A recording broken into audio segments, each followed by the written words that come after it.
I cap plus 6 j cap. No, mistake किया। Check करो कहाँ पे मिस्टेक किया।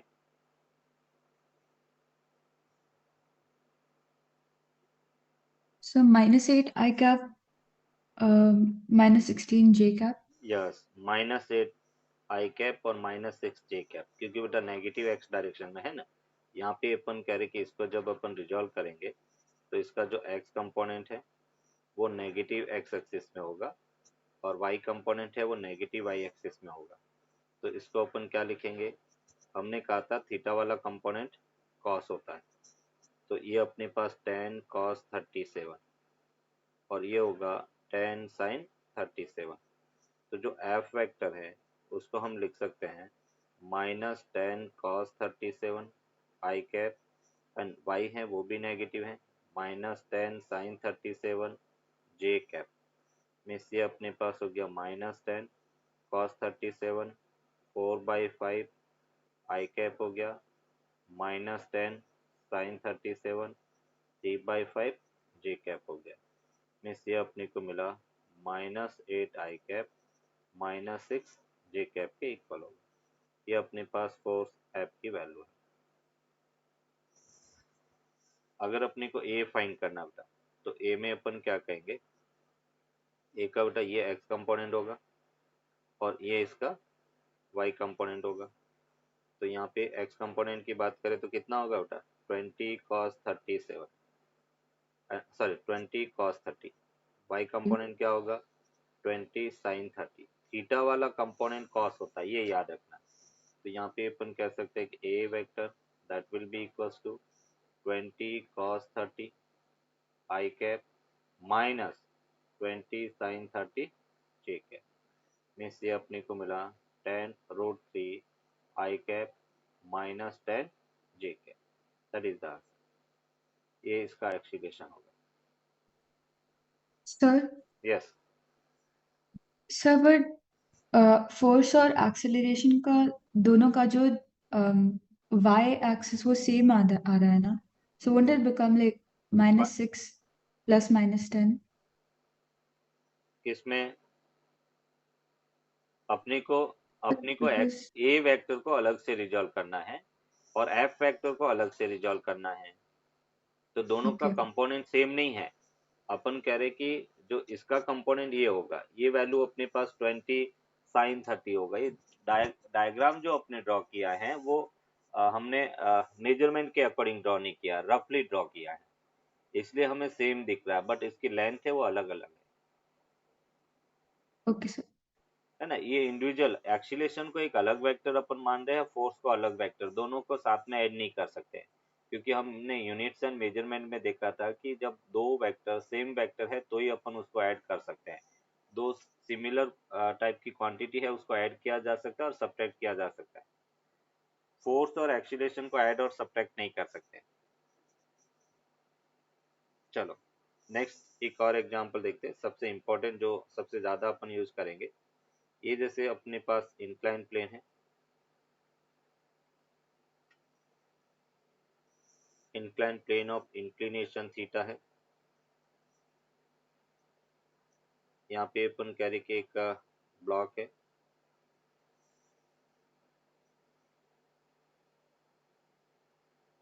ब्लॉक ऑफ मास m है,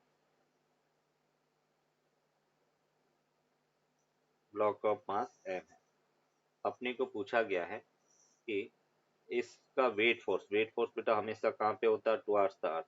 ये वेट फोर्स mg डाउनवर्ड होता, ये mg डाउनवर्ड है। अभी हमें कहा गया कि इस mg इस वेट फोर्स का इस इंक्लाइन प्लेन के अलोंग और इंक्लाइन प्लेन के परपेंडिकुलर रिजॉल्व करना है। ये वेट फोर्स का परपेंडिकुलर कंपोनेंट है, ये वेट फोर्स का हॉरिजॉन्टल कंपोनेंट है।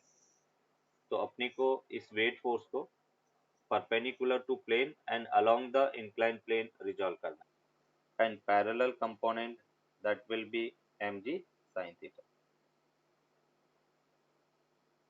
ये इसका आंसर होगा।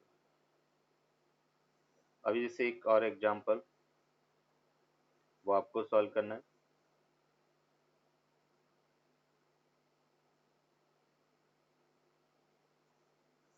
अभी बेटा अपन कह रहे मैं इसको थीटा एंगल ले रहा हूँ, ये एंगल थीटा है। यहाँ पे अपन कह रहे कि एक ब्लॉक ऑफ मास 10 kg है, इसका मास 10 kg है, और अपने को इसका वेट फोर्स बेटा पूछा जाए तो वेट फोर्स कितना होगा, बोलो वेट फोर्स कितना होगा। So 10 into G. या 10 इंटू जी, और जी की वैल्यू 10 होता है, तो वेट फोर्स m इंटू जी होता है। मास भी 10 है और जी की वैल्यू भी 10, तो कितना हो गया 100 न्यूटन। अब इस mg को अपने को रिजॉल्व करना है, वेट फोर्स को रिजॉल्व करना है। एक कंपोनेंट ये और दूसरा कंपोनेंट ये, पैरेलल और परपेंडिकुलर टू इंक्लाइन प्लेन, ये अपने को रिजॉल्व करना है। ये कंपोनेंट परपेंडिकुलर होगा, ये कंपोनेंट पैरेलल होगा। अभी थीटा बेटा ये वाला एंगल दिया हुआ है,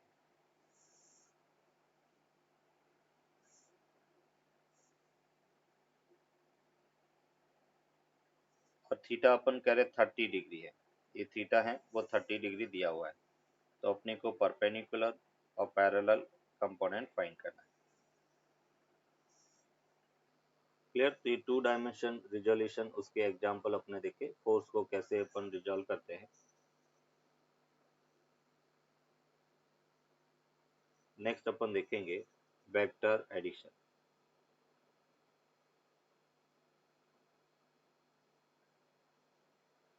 vector addition,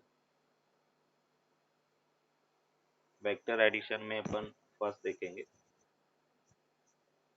vector addition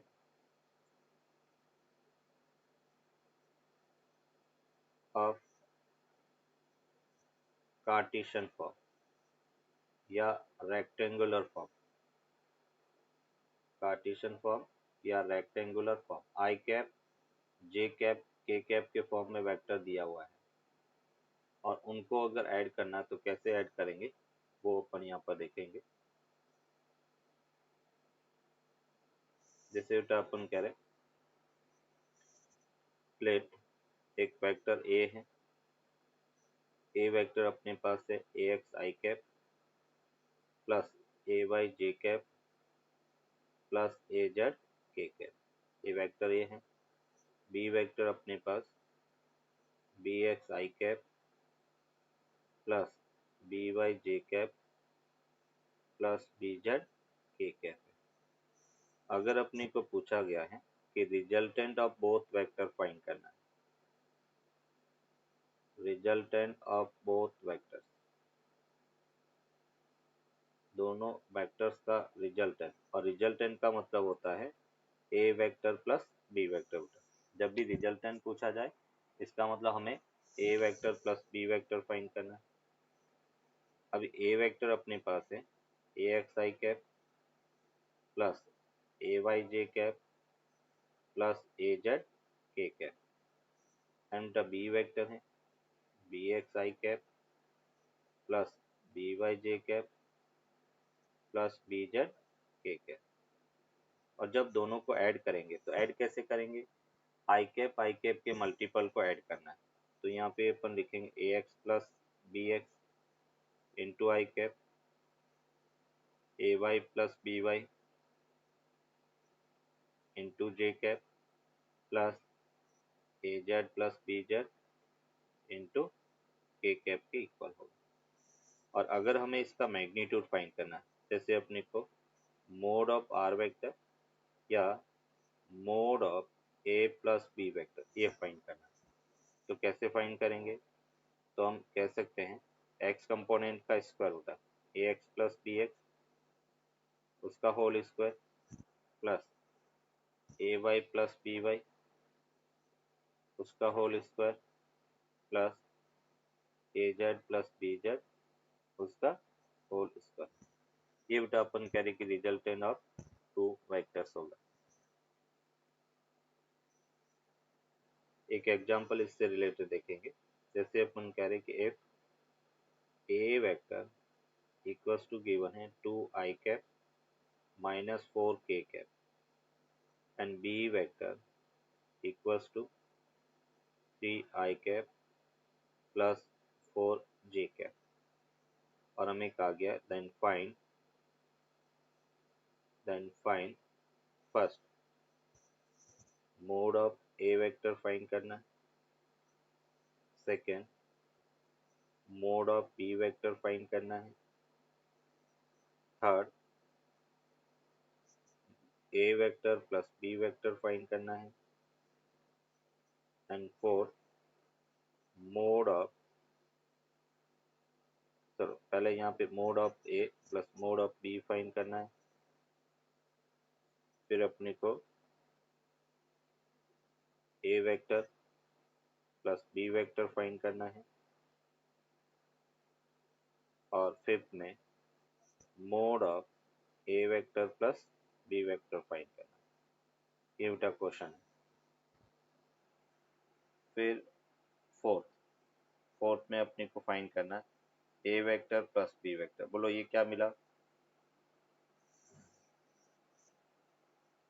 5i cap plus 4j cap minus 4k cap. Good, 5i cap plus 4j cap minus 4k cap.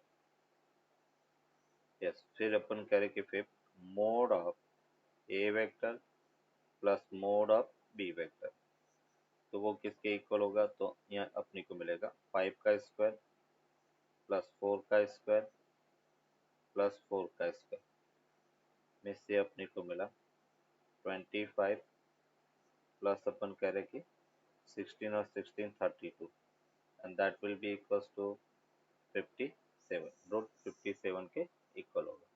अभी देखो इससे क्या पता चल रहा है कि mod A vector plus B vector not equals to mod A plus mod B, है ना। यहाँ पे अपने को क्या पता चल रहा है? हाँ, ये कभी इक्वल हो भी सकता है बट ऑलवेज इक्वल नहीं है। इस केस में अपन कह रहे हैं कि mod A plus B not equals to mod A plus mod B. See बेटा, जिस वेक्टर को अपन ऐड कर रहे हैं वो सी है, तो क्वेश्चन कह रहा है A vector plus B vector और उसमें सी वेक्टर को ऐड किया तो unit vector along Y axis, तो जे कैप अपने को मिला। मीन्स यहाँ पे अपन कह रहे कि ए कैप की जगह ए वेक्टर की जगह ए वेक्टर लिखा 2i cap plus 3j cap plus 4k cap. फिर बेटा बी की जगह B vector minus 5i cap minus 6j cap plus 2k cap हो गया, plus C vector equals to what J cap हो गया।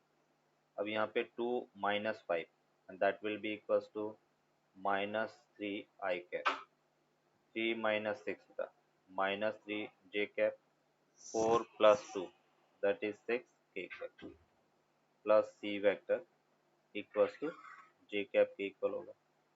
मीन्स यहाँ पे हमें फाइंड करना है सी वेक्टर, तो सी वेक्टर होगा 3i cap plus 3j cap plus J cap already इधर था और माइनस 6k कैप, तो यहाँ से अपने को मिला 3i cap plus 4j cap minus 6k cap के इक्वल होगा। ये अपन करें कि वेक्टर सी है। इस वेक्टर को ए एंड बी में ऐड करेंगे तो अपने को unit vector along Y axis मिलेगा। अगर अपन कह रहे ज्योमेट्री के फॉर्म में एरो के फॉर्म में वेक्टर दिया हुआ है और उसको अगर अपने को ऐड करना है तो इसके लिए 3 लॉ बेटा अपन देखेंगे। फर्स्ट अपन कह रहे triangle law of vector addition, triangle law of vector addition, triangle law of vector addition. Second बेटा अपन कहेंगे parallelogram law of vector addition,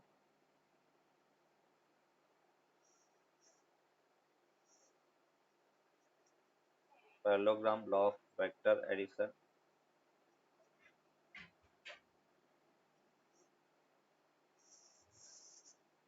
and third जो है that is polygon law of vector addition, polygon law of vector addition.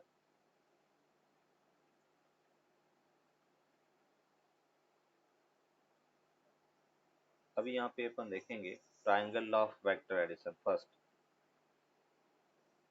First law अपन देखेंगे triangle law of vector addition.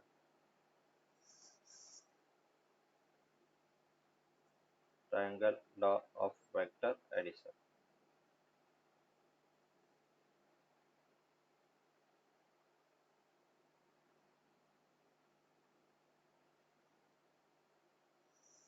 Triangle law of vector addition क्या है?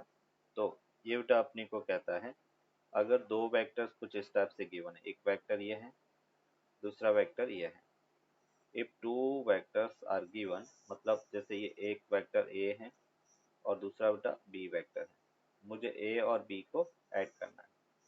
तो triangle law हमें ये कहता है कि if two vectors will represent two sides of a parallelogram in same order, then third side in reverse order will represent the resultant of both vector। ये a vector है, ये b वेक्टर, ये दोनों सेम ऑर्डर में है। Same order का मतलब होता है हेड से हेड और टेल हेड, एक का हेड दूसरे के टेल से मिला होना चाहिए।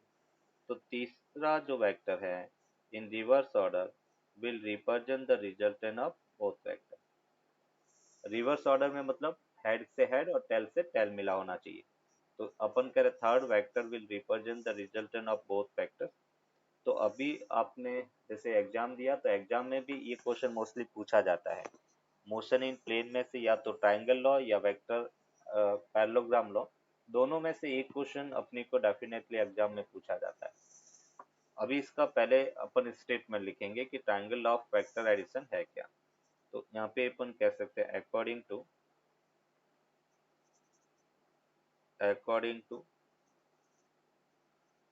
triangle law of vector addition, triangle law of vector addition,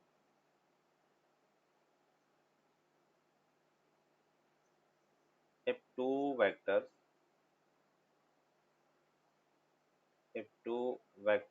will represent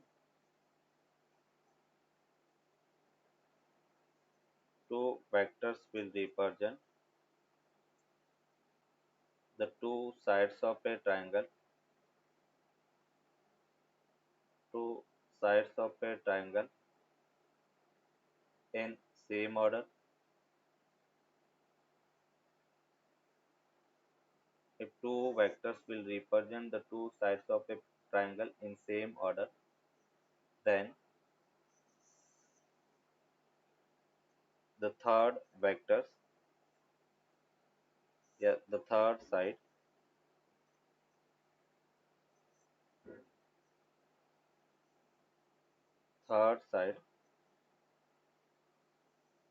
in reverse order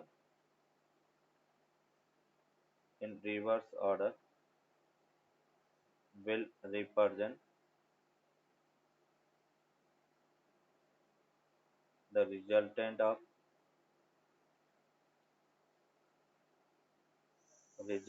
of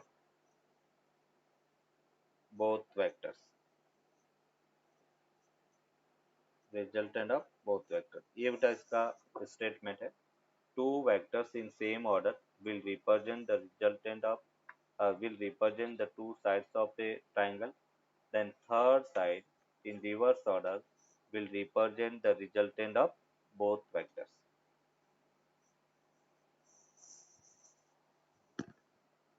अभी अपन कह रहे कि एक राइट एंगल ट्राइंगल हो गया OQM, और उस राइट एंगल ट्राइंगल में अपने को R की वैल्यू फाइंड करना। R बेसिकली क्या बेटा हाइपोटेनियस, तो हाइपोटेनियस को अपन फाइंड कर सकते हैं। ये बेटा B है तो PM है वो थीटा वाला कंपोनेंट क्या होता है cos थीटा, तो ये B cos थीटा हुआ। ये कंपोनेंट बेटा क्या होगा B sin theta. Perpendicular component B sin theta, theta वाला कंपोनेंट B cos थीटा के इक्वल होता है। अभी अपन कह रहे कि जैसे हम कह रहे फ्रॉम ट्राइंगल R की वैल्यू फाइंड करना है, तो फ्रॉम ट्राइंगल OQM और OQM में हम ये कह सकते हैं OQ उसका square equals to OP plus PM उसका स्क्वायर हो गया प्लस QM तो उसका स्क्वायर होगा बेटा। हाइपोटेनियस का स्क्वायर इक्वल्स टू बेस का स्क्वायर प्लस परपेंडिकुलर का स्क्वायर। अभी बेटा ओ क्यू किसके इक्वल है, तो सिंपल आर के इक्वल, तो इसको हमने लिखा आर स्क्वायर। ओ पी क्या है, A P M B cos theta, तो A plus B cos theta का स्क्वायर। क्यू एम की बात करें तो क्यू एम अपने पास, एक मिनट है, एंड क्यू एम की अगर अपन बात करें तो Q M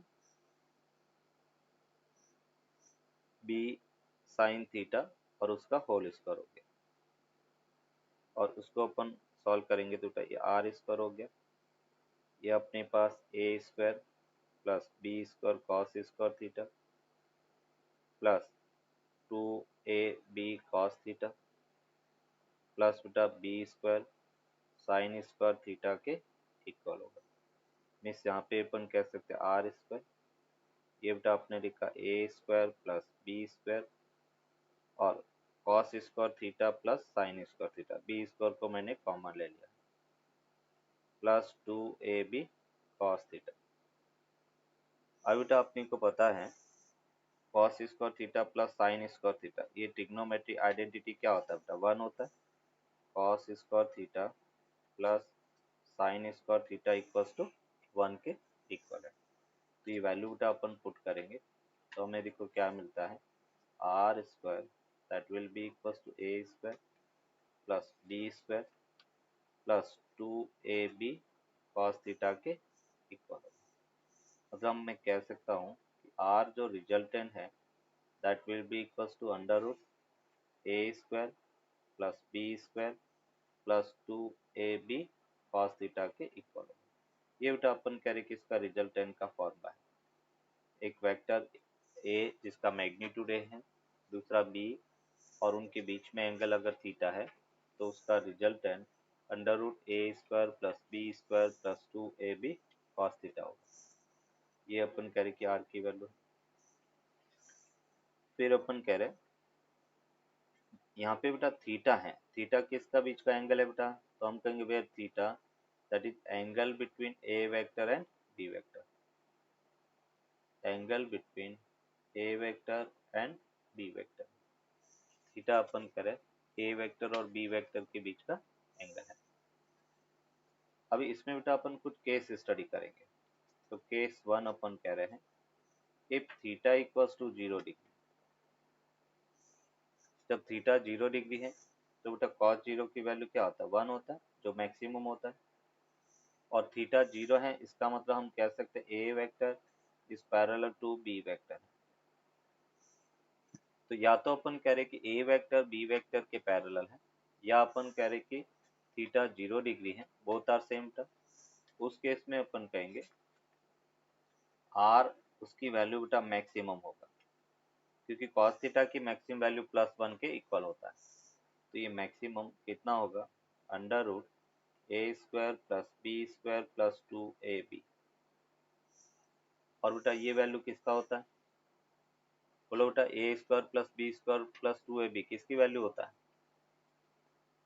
a plus b the whole square. Yes. तो इसको अपन लिख सकते हैं अंडर रूट ए प्लस बी का होल स्क्वायर, और स्क्वायर से रूट बेटा कैंसिल आउट हो गया। तो यहाँ से अपन कह रहे हैं आर की मैक्सिमम वैल्यू ए प्लस बी के इक्वल हो। तो अभी अपन ये याद रखेंगे कि अगर थीटा दे रखा है 0 डिग्री, तो अपन कह रहे कि ए और बी जो रिजल्टेंट है वो मैक्सिमम होता है, ए प्लस बी के इक्वल होगा।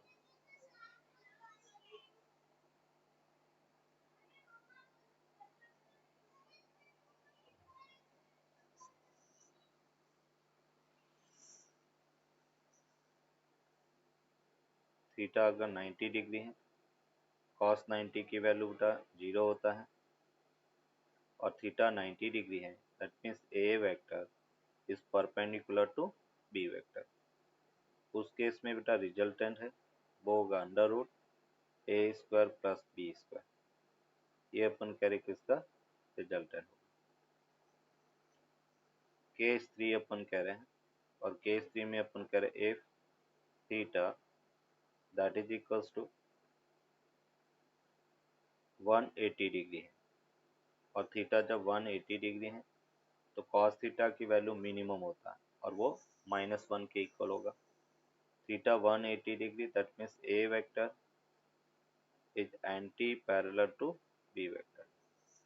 ए वेक्टर बी वेक्टर का एंटी पैरेलल है और उस केस में अपन कह रहे कि r equals to under root, r है वो मिनिमम होगा और वो होगा a square plus B square -2ab और r मिनिमम उसकी वैल्यू है under root a minus B का होल स्क्वायर। स्क्वायर से रूट बेटा क्या होगा, कैंसिल आउट हो गया। मीन्स यहाँ से अपने को मिला r minimum that will be equals to a minus B के इक्वल होगा। मतलब हम ये कह सकते हैं कि अगर दो वेक्टर हैं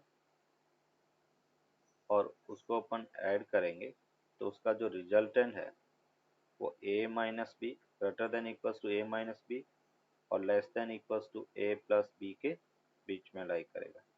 ये एक रेंज हो गया, a प्लस बी से बड़ा हो नहीं सकता और a माइनस बी से छोटा हो नहीं सकता। r greater than equals to a minus b and less than equals to a plus b के इक्वल होगा। जैसे एक एग्जांपल देखिए, हम कह रहे हैं बेटा एक वेक्टर a है, a का मैग्नीट्यूड 2 एंड b जो है उसका मैग्नीट्यूड 5 के इक्वल है। मुझे r की मैक्सिमम और मिनिमम वैल्यू चाहिए, तो हम क्या कहेंगे, b माइनस ए से ग्रेटर और less than equals to b plus a. जो बड़ा वेक्टर है उसमें से छोटे वेक्टर के मैग्नीट्यूड को सब्ट्रैक्ट करेंगे। तो यहाँ पे अपने को मिला r less than equals to 3 greater than equals to 3 और less than equals to 5 plus 2 7 होगा। तो r की वैल्यू है वो ग्रेटर देन इक्वल्स टू 3 और लेस देन इक्वल्स टू 7 होगा। फाइंड करते हैं। डायरेक्शन देखो कैसे फाइंड करेंगे, डायरेक्शन ऑफ रिजल्टेंट। डायरेक्शन, और डायरेक्शन के लिए मोस्टली अपन एंगल फाइंड करेंगे। Direction of resultant vector, direction of resultant vector.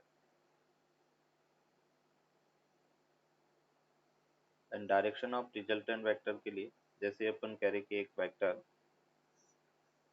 ये अपने पास इसका वेक्टर ट्रायंगल था, एक वेक्टर ए था, ये वेक्टर बी था, ये आर वेक्टर है, इसको हमने एक्सटेंड किया था, यहाँ से परपेंडिकुलर ड्रॉ किया, ये एंगल थीटा था, ये ए वेक्टर, ये बी वेक्टर, ये आर। हमें बेटा ये एंगल फाइंड करना, ये अल्फा है, तो ये वैल्यू पी कॉस थीटा था, ये बी साइन थीटा था, ये ओ, ये पी, ये क्यू और ये एम था। इस राइट एंगल ट्राइंगल, मतलब हम कह रहे कि from triangle O Q M, और ओ क्यू एम में अगर मुझे अल्फा फाइंड करना तो हम कहेंगे tan अल्फा, वो होगा perpendicular b sine theta upon a plus B cos theta के इक्वल होगा। तो अल्फा को हम क्या लिख सकते हैं, tan inverse b sine theta upon a plus B cos theta के इक्वल। ये अपन कह रहे कि अल्फा का फॉर्मूला। ये